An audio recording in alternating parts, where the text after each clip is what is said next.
పెడతాం మేడం. అది తీసే కూర్చో. అమ్మ మేడం. నమస్తే అమ్మ, బాగున్నారా? బాగున్నారా? మేము అక్క. ఓకే, మీకు ఇంకా మ్యారేజ్ కూతురా? ఓకే, ముగ్గురు. మీకు ఎంతమంది అమ్మా పిల్లలు?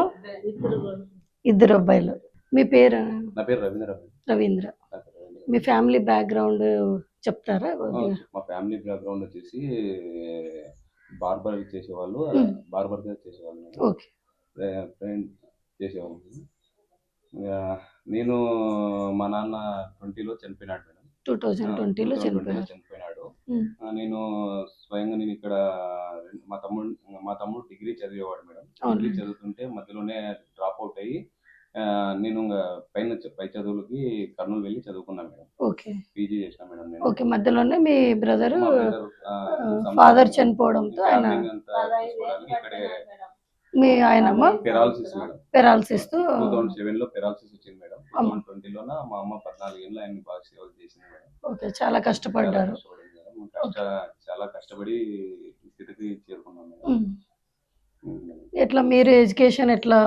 మా ఎడ్యుకేషన్ బ్యాక్గ్రౌండ్ వచ్చేసి 10th వరకు ఇక్కడే మలవల్లి గ్రామంలోనే చదివినా మేడం. ఇంటర్ వచ్చేసి నంద్యాల ఆర్జీఎం కాలేజీలో చేరినా మేడం. అయిన తర్వాత డిగ్రీ వచ్చేసి కర్నూలులో చేరినా madam. PG, BEd, BPEd, MPEd ఇవన్నీ కర్నూలులోనే చదివినా మేడం. మొత్తం కర్నూలులోనే చేసేసాను మేడం. కష్టపడి చదువుతున్నాం. అదే మీరు ఇంత కష్టపడి డిఎస్సిలో జాబ్ సంపాదించుకున్నారు కదా. అవును మేడం.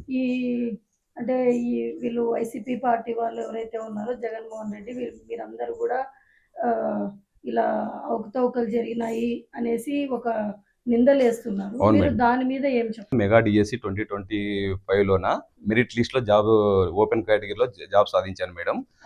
అప్పుడే మేడం. నేను ఇప్పుడు జాబ్ చేయబట్టి 10 months అయింది మేడం. 10 months తర్వాత ఇంతవరకు 10 months తర్వాత డిఎస్సిలో అవకతవకలు జరిగినాయని న్యూస్లో రావడము, మీడియాలో రావడం వల్ల నన్ను చాలా బాధించాయి మేడం. మానసికంగా చాలా బాధించాయి. ఆంధ్రప్రదేశ్లో డిఎస్సి అంటే ఒక ప్రత్యేకత ఉంది మేడం. దీన్ని ఒక డిఎస్సిని సివిల్స్తో, ఆంధ్ర సివిల్స్తో పోల్చుతారు మేడం. అలాంటి ఎగ్జామ్ని మీరు దీనికి గోల్మాల్ జరిగింది, అవకతవకలు జరిగినాయి అని చెప్పడము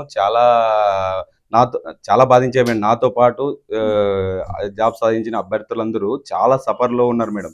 ఎందుకంటే మేము ఎన్నో రాత్రులన పగలనక ఒక పూట తిని ఒక పూట తినక చాలా కష్టపడి అవనగడ్డికి పోయి కోచింగ్ తీసుకొని పిల్లలు సమాజంలో అన్ని ఇబ్బందులు పడుతూ స్ట్రెస్ అంతా అనుభవించి జాబ్ కొడితే ఇప్పుడు మా మీద ఈ విధంగా బుడిది చల్లడం చాలా హేయమైన చర్య మేడం. ఇది మా ఆత్మగౌరవాన్ని, మా నిజాయితీని వాళ్ళు ప్రశ్నించిన అవమానపరిచి మనం. అవును మేడం, తెచ్చుకుంటే అవమానం. ఇది డైలీ మాకు ఇంత కష్టపడి మెరిట్ లిస్ట్ లో 2 పోస్టులు వచ్చినాయి మేడం. ఒక పోస్ట్ నేను స్కూల్ అసిస్టెంట్ తీసుకున్నాను నేను, ఫిజికల్ ఎడ్యుకేషన్. ఇంత సాధించినా కానీ లాస్ట్ కి ఈ విధంగా బుడిద చల్లడం చాలా, ఇది డైలీ పడుకున్నప్పుడల్లా నాకు ఒక బాధిస్తుంది మేడం. నేను 2018లో డిఎస్సి రాసిన మేడం. అప్పుడు జస్ట్ మిస్ అయింది నాకు. అప్పటి నుంచి నాకు 2018 నుంచి 5 సంవత్సరాలుగా ఎటువంటి నోటిఫికేషన్ రాలేదు మేడం. డైలీ రేపు వస్తుంది, ఎల్లుండి వస్తుంది అని డైలీ చూసుకుంటా హాస్టల్లో మేడం ఒక డిఎస్సి అభ్యర్థి యొక్క కష్టాలు ఒక హాస్టల్స్కి వెళ్ళి చూస్తే వాళ్ళ బాధలు కష్టాలు అర్థమవుతాయి మేడం. దాని వెనుక ఎంత వాళ్ళ శ్రమ ఉంది అని, వాళ్ళ ఇంట్లో ఫ్యామిలీ ఎంత సఫర్ అవుతున్నారు, వాళ్ళ శ్రమ అనేది. మ్యాక్సిమం డిఎస్సికి ప్రిపేర్ అయ్యే అభ్యర్థులందరూ బిలో పావర్టీ లేను మిడిల్ క్లాస్ వాళ్ళే ఎక్కువ ప్రిపేర్ అవుతారు మేడం. కొద్దిగా రిచ్గా ఉండే వాళ్ళు ఏదైనా బీటెక్ చేసుకొని సాఫ్ట్వేర్లో లేదో డాక్టర్లో లేదో డిఫరెంట్ దానిలో ఐటీనో ఇట్లా దానిలో లేకపోతారు మేడం. ఈ డిగ్రీ బీఈడి చేసిన ప్రతి ఒక్కరు సాధ్యమైనంత వరకు మిడిల్ క్లాస్ ఫ్యామిలీసే ఉంటాయి మేడం. ఎన్నో కష్టాలు పడి సాధిస్తే ఈ విధంగా బుడిద చల్లడం చాలా హేయమైన చర్య మేడం. చాలా హేయమైన చర్య మేడం. డిఎస్సి అనేది 320 కేసులు వేసినారు మేడం. దాని మీద డిఎస్సి పైన 300 ఇవ్వకూడదని. అవును మేడం, 320 కేసులు అయినా ఒక్క కేసులో కానీ మనం లెక్కలేదు మేడం. వాళ్ళు ఇప్పటికీ చేస్తూనే ఉన్నారు. సర్లే, మీకు ఏమన్నా అటువంటి ఎవిడెన్స్ కానీ ప్రూఫ్స్ కానీ ఏవన్నీ దొరికి ఉంటే కోర్టులో ప్రూవ్ చేసుకోండి. ఎవరైనా ఎవిడెన్స్ ఉంటే కోర్టులో. దీన్ని ఇది అనవసరంగా రాజకీయ లబ్ధి కోసము మా డిఎస్సి అభ్యర్థులను రాజకీయాల్లో లాగి మమ్మల్ని ఇబ్బంది పెట్టే విధంగా ప్రవర్తిస్తున్నారు మేడం. మేము చాలా కష్టపడి తెచ్చుకున్నాం మేడం.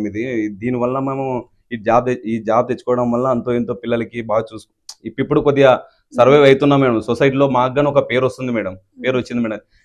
సొసైటీలో గురువు కంటే ఒక ప్రత్యేక స్థానం ఉంటది మేడం. అటువంటి గురువుని ఈ విధంగా చేయడము, రాజకీయాలు లాగడము, ఎక్కడెక్కడికో మా మీద కేసులు వేయడము, అది మాకి మానసికంగా చాలా క్షోభకు గురి చేస్తున్నారు మేడం.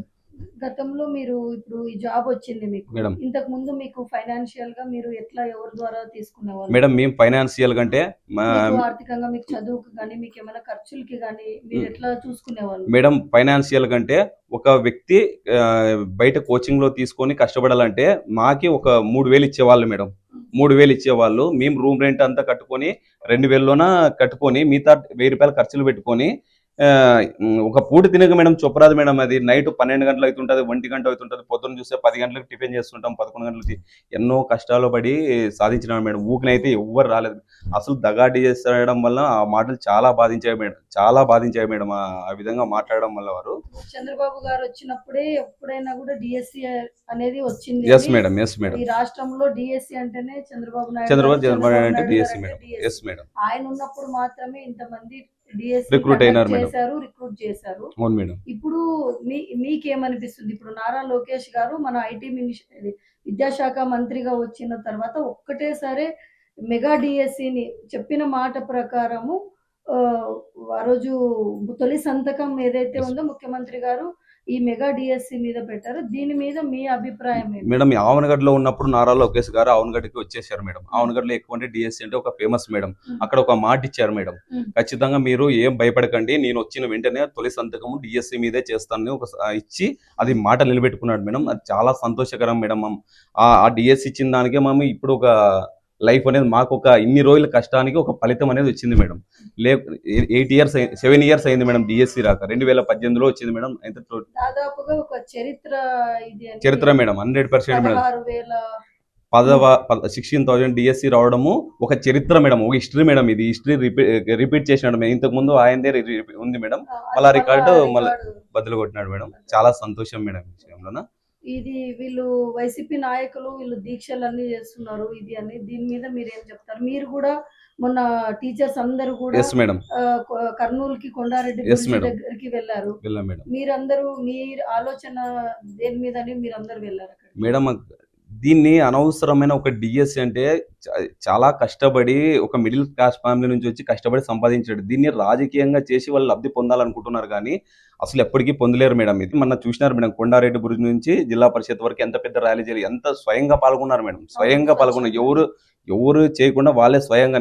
నేనే అనుకున్నా మేడం, ఎవరో నైట్ నా భార్యని నైట్ ఆపరేషన్ చేసుకొని నైట్ పిలుచుకొని నైట్ వచ్చిన 10 గంటలకి. అయినా కానీ పొద్దున్నే పోవాలని నేను పొద్దున్నే రెడీ అయ్యి వెళ్ళినా మేడం. నేను ఇది అనవసరంగా చేస్తున్నారు మేడం. ఇది అడావుడి చేస్తున్నారు మేడం. దీన్ని రాజకీయంగా చేయకుండా మా యొక్క మనోభావాలను దెబ్బతీయకుండా ఉండే విధంగా కోరుకుంటున్నాం మేడం. అది ఎంత కష్టం ఉంటది మీకు అనేది అందరికీ తెలుసు మేడం. చాలా ఇప్పుడు మీరు కూడా చెప్పారు ఇందాక, ఖర్చులకి కూడా ఇంట్లో నుంచి అడిగి తీసుకునే పరిస్థితి ఉండే అంత ఇబ్బందుల్లో ఉండి మీరు ఆ రోజు కష్టపడి చదువుకుంటూ.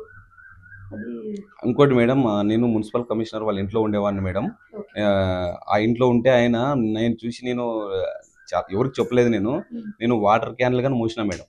వాటర్ క్యాన్లు మోస్తే ఒక 300 ఇస్తే 300తో మేము సర్దుకొని డైలీ 300 ఇచ్చేవాడు మేడం. ఆ 300తో సర్దుకొని నేను ప్రిపేర్ అయ్యి కష్టపడినాను మేడం. ఇది ఎవరికి తెలియదు మేడం, అంత కష్టపడి తెచ్చుకున్నాను మేడం. ఆ కష్టానికి తగ్గట్టు మీకు ఫలితం వచ్చింది కానీ మనశ్శాంతి లేదు మేడం. వీళ్ళు చేసే ఆరోపణల వల్ల మాకు మనశ్శాంతి లేకుండా అయిపోయింది మేడం. మా మనోభావాలను దెబ్బతీసి మీరు చెప్తా ఉంటే మాకే ఎంతో బాధ అనిపిస్తుంది. మీరు పడిన కష్టం వింటా ఉంటే మేడం. ఈ వైసీపీ నాయకులు ఎవరైతే ఉన్నారో వాళ్ళు ఇంత దిగజారిపోయి ఇట్లా చెప్తున్నారు. అంత కష్టపడి మెరిట్ లో మీరు తెచ్చుకొని 2 పోస్టులు తెచ్చుకున్నారు. తెచ్చుకున్న దాన్ని కూడా వాళ్ళు ఈరోజు ఇంత అసత్యంగా ఉన్న అవకతవకలు జరిగినాయని చెప్పేసి వీళ్ళంతా చెప్తూ మాకు కూడా చాలా బాధ అనిపిస్తుంది. ఎందుకంటే మీ కష్టాన్ని వాళ్ళు అవమానపరిచినారు మేడం. చంద్రబాబు గారికి మీరు ఏం చెప్తారు? మాకి 2024లో ఆవనగడ్డలో ఇచ్చిన మాట నిలబెట్టుకున్న లోకేష్ గారికి, చంద్రబాబు నాయుడు మాము ఎప్పటికీ రుణపడి ఉంటాము. కృతజ్ఞతలు. All the best. మీరు ఇంకా మంచి పొజిషన్కి వెళ్ళాలి, థ్యాంక్ యూ. మంచిగా ఉండాలని కోరుకుంటున్నాను. మీ బ్రదర్ ఏం చేస్తారు? నేను కానీ పొలాలు పని చేసుకుంటూ అన్నకి నేను డిగ్రీ చేస్తూ కానీ ఉమ్, అన్న అక్కడ చదువుకుంటుంటే ఉమ్, నేను ఇంట్లో చూసుకోవాలి నాన్న ఎత్తేకి దించేకి మొత్తం అన్ని చూసుకోవాలని చెప్పేసి నేను డ్రాప్ అయ్యి ఈడ అల్లూరులోనే చేసినాను అల్లూరులో. డిగ్రీ. అక్కడ నంద్యాల చేద్దాం అనుకుంటే నాయన పడిపోయినాడు అని చెప్పేసి ఇక్కడే మీరు ఆర్థిక ఇబ్బందులు ఉండడం వల్ల. పొలాలు చేసుకుంటా చిన్నగా ఉన్నాం మేడం. ఉమ్, అప్పుడు ఇంకా ఏం తెలియదు, ఉమ్, నేనే చేసుకుంటా ఇంకా ఇక్కడ మనం పనులు చేసుకుంటా గుడికి పోకడం మాకు కొద్దిగా అన్ని ఇట్లా చేసినాం మేడం. మన్నాడు చదువుకుంటుంటే మనం విడిచిపెట్టి మా అమ్మకు తోడ ఉండదు నాయన చూసుకుంటూ ఆయన అక్కడ చదువుకుంటున్నారని చెప్పేసి మీరు ఇక్కడ ఫ్యామిలీ చూసుకున్నారు. మీరు కూడా బాబు బాగా చూసుకోవాలా మేము అమ్మని వాళ్ళని. మేడం 100%. ఆమె చాలా ఏండ్లు కష్టపడి Yes, madam. మీకోసం కష్టపడ్డారు. అవును మేడం. మేము కూడా గుర్తు పెట్టుకుంటాము. మీకు మా నుంచి ఏం అవసరం వచ్చినా కూడా అమ్మ మేము కూడా ఉంటాము, చూసుకుంటాము. చంద్రబాబు నాయుడు గారు, లోకేష్ గారు ఈరోజు ఇట్లా కొద్దిగా వేల మంది డిఎస్సి వీళ్ళు ప్రిపేర్ అయ్యి వీళ్ళకి నోటిఫికేషన్స్ రాక చాలా ఏండ్ల నుంచి ఉంటే అది ఇబ్బంది ఉండకూడదు అనేసి దాదాపుగా ఒకటేసారి 16,347 ఉద్యోగాలు ఇచ్చినారంటే ఇది ఒక చరిత్రమా. అది లోకేష్ గారు వల్ల మాత్రమే సాధ్యమైంది. అట్లనే వీళ్ళకి ఉద్యోగ అవకాశాలు ఇస్తూ ఎంతో మంది మంచిగా చదువుకోవాలా, ఎంతో మంది పిల్లల భవిష్యత్తు బాగుండాలా, టీచర్లు తప్పకుండా ఉంటేనే ఎంతో మంది పిల్లలు చదువుకోగలుగుతారని వాళ్ళని కూడా దృష్టిలో పెట్టుకొని 2 అవకాశాలు ఒక్కటేసారి ఒకసారి వీళ్ళకి మంచి అవకాశం ఇస్తూ పిల్లల భవిష్యత్తు కూడా బాగుండాలి, ఈ రాష్ట్రంలో ఉండే పిల్లల భవిష్యత్తు మంచిగా వాళ్ళు చదువుకొని వాళ్ళ జీవితాలు బాగుండాలనే ఉద్దేశంతో వాళ్ళకి కూడా మంచి జరిగింది. ఈ రాజకీయాలకి సంబంధం లేకున్నట్టుగా ఈరోజు నారా లోకేష్ గారు ఈరోజు చేస్తూ ఉంటే ఈ వైసీపీ నాయకులు ఎవరైతే ఉన్నారో వాళ్ళు ఇవన్నీ కూడా అవకతవకలు జరిగినాయని చెప్పేసి చెప్తున్నారు. అందుకు మేము కూడా మీ అభిప్రాయం తెలుసుకుందాం అనేసి వచ్చినాము.